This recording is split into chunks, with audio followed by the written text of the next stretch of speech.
శ్రీ గోదాదేవి అయి నమః. 10వ పాసురం యొక్క భావాన్ని తెలుసుకుందాం.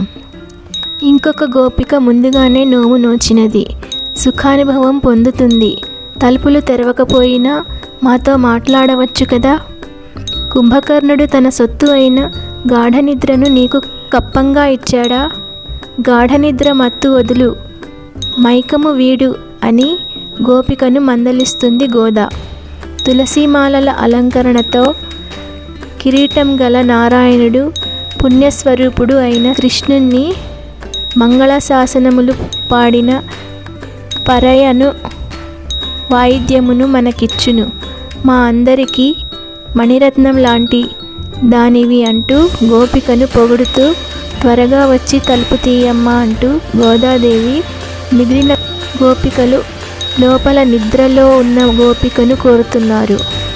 ఈ పాసురం విన్నంతనే అన్ని కష్టాలు తీరుతాయని పెద్దల విశ్వాసం. ఇదండి ఈరోజు 10వ పాసురం యొక్క భావము. మళ్ళీ రేపు మరొక పాసురం యొక్క భావంతో కలుసుకుందాం. శ్రీ ఆండాళ్ తిరువడిగళే శరణు.